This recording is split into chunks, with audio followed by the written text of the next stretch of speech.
The tyre label was introduced as part of a big package of safety measures for passenger cars and commercial vehicles. Tyres in particular are things that are probably more difficult for consumers to buy, but therefore they need much clearer and impartial information. We really welcome the new tyre label because it will give the opportunity to the consumer to have a better purchase decision for safer tyre and more environmental friendly tyres. We have invested to train, educate our sales force, our dealers, and also to test the portfolio of our product.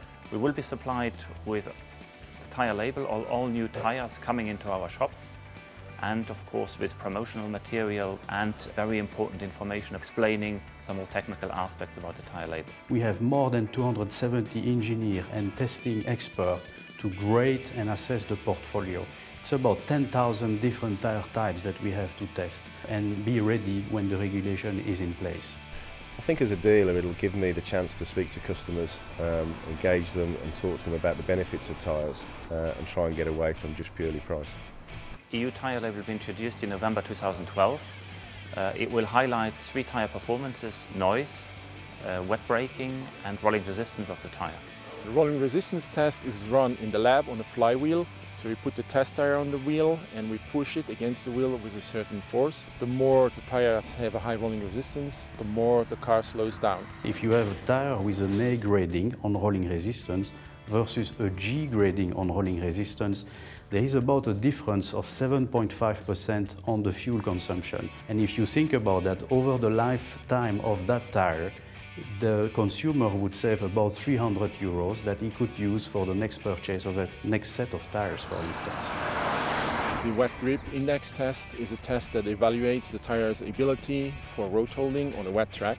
We have a test with a set of high-grade tyres versus the car with the low-grade tyres, and there is a big difference in the stopping distance. If you take an A versus a G, that's an amazing 18 meters difference. And it's not only the stopping distance which is shorter, but if you were into an accident, then the impact speed with the low-grade tyres would be much higher.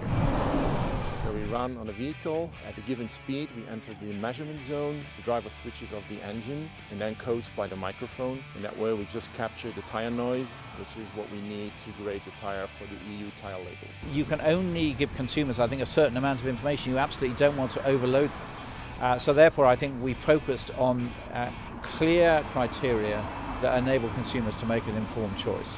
I must say all the criteria are important, but if there is one which is the most important for us, Goodyear Dunlop, is the safety parameter, which is wet braking. But there are much more than those 3 criteria. Goodyear Dunlop tests over 50 different parameters.